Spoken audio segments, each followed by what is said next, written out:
Ah. Oh. Ano yan? Siya rin po yun dahil. Nakaraang. Ay, Nakaraan. Ayan, may collar na kayo. Ano bang kailan kayo pumunta nun? Parang last 2 weeks na po yan. Last 2 weeks. Yung spondylosis po yan, hindi ba? Yung spondylosis. So, tanggalin nyo nga to. Hindi ko kayo ron. Kabila. Oh! Ano naman pala eh. Kumbaga maluwag naman eh. Pero may masakit. May masakit siya. Kumusta naman yung unang treatment na? Ba't di kayo kagad bumalik? Hindi po natin na nasikaso. Hindi na si kaso.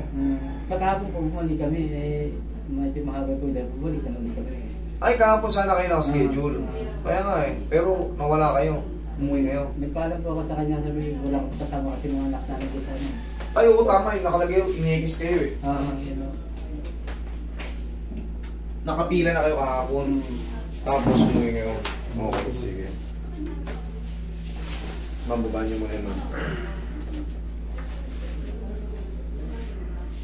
At lalo yung Balikat. Dito. Pero itong leg nyo, yung leg nyo okay naman. Kumbaga nakaka-move naman siya. Ito naman, itong mga ano. Ang spondylosis kasi, compression ng ano, ng disc. Pag ganyan yun, pag ganyan, kaya masakit itong mga ganito nyo. Mga ganyan yun, pag ganyan.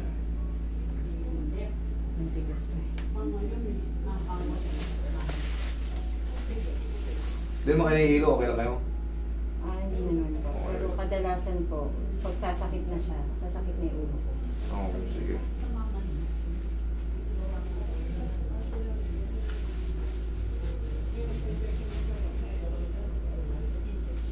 Sa pagong larawan.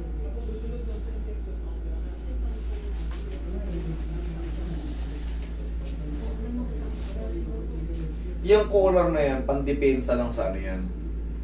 Pandepensa lang pagka gusto nyo magpahinga, gusto nyo ilaglag yung leg nyo.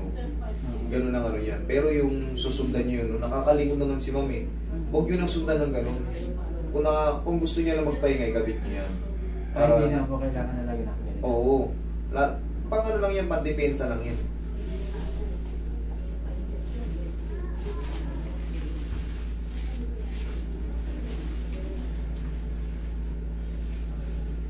Pag natutulog ba kayo, naka-collar kayo? Nagko-collar po ako kasi pagising ko, masakit pag hindi ako nakagano. Pero pag naka-collar kayo, okay naman? Opo, maganda. Okay. Kung saan kayo komportable, yun ang palaging gagawin nyo. Okay? Kung saan may ginahawing ano nyo.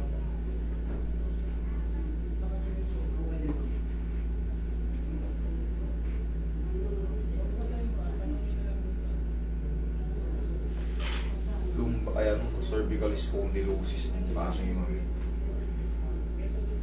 Yung 2, 3, 4, 5. dito, parang natatandaan ko lahat ng 2 PM na tayo sa iyo eh. Sinabi ko no?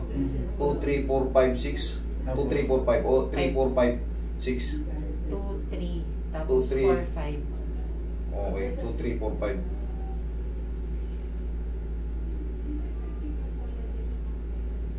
Higa kang matagilid ma'am.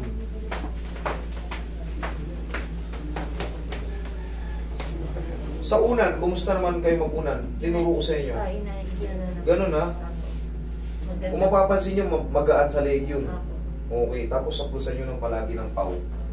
Para hindi na tayo baka sa susunod, isang pitik na lang yan o baka wala na eh. Kaya nyo ng ano yan, imperable na yan. Sa tutusin, bearable niya na eh. Nung nakarang pumunta kayo, di ba parang ganun-ganun kayo? Yung talagang parang robot-robot siya. Ngayon, ano na lang yan, yung pain-pain na lang sa loob. Yun nga po. Hindi na niya yung kahit tagilid ka. Kaya kabila sa... O tingnan mo, kumbaga bearable niya na yung ano, kaya niya na yung kilos. Hindi na katulad noon na Yung katulad po talaga na. sobrang sakit tapos sobrang tigas ng dito mo no. Hindi ito sa meno. Dito ata yun eh. May pain na lang yan ngayon pag sa unan. na ayos mo yung pagkaunan mo, pagkahiga mo, magiging okay na yan. Tapos yun nga, palagi lang, kahit pa paano, pagising sa umaga, aplusin nyo lang ng pau, malaking bagay yan. Nagbumili ba kayo ng pau? Meron mo po ako sa bahay. Baba pa. Tama po.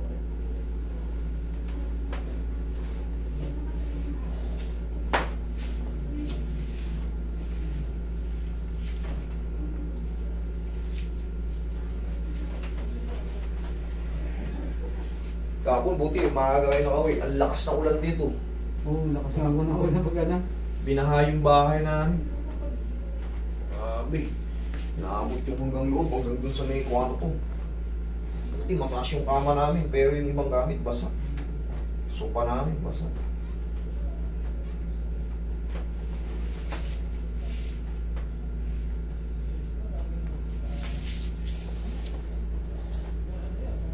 Relax na.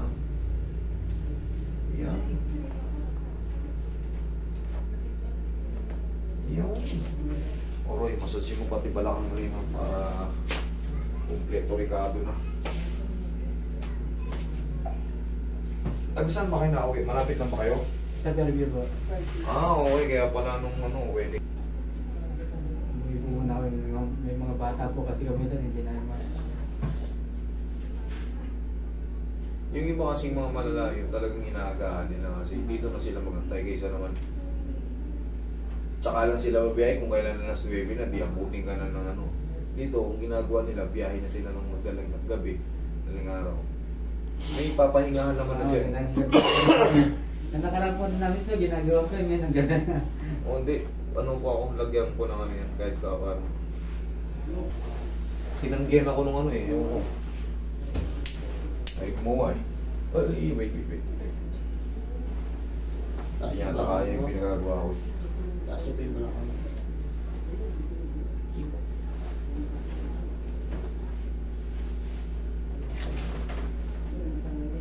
Okay, relax na.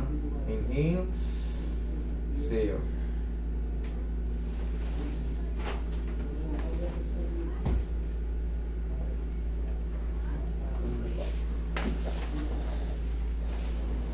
Ngayon, ma'am, yan, mas bearable na. Lingo ko rito.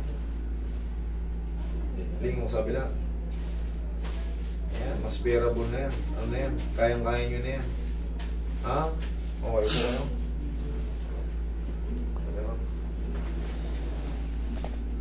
Pagkasugat, unti-unti na kasi nasusugat yung ano, yung spondylosis. Ganito. Tingnan nyo to. Pero mas malala to ang ankylosing spondylitis, ha? Ganyan yun. Parang nagkakasira-sira yung mga joint. Ganyan yung spondylosis. Nasisira yung mga... Yun yung mga palaman sa buto. Ito po nasa gitna na. Yan. Mas malalaki lang yan kumpara sa leg. Sa leg kasi tama niya eh. Sa kanya dito sa tupian. Yung mga biniling ko sa inyo, di ba? Meron akong pinaano sa inyo nung una.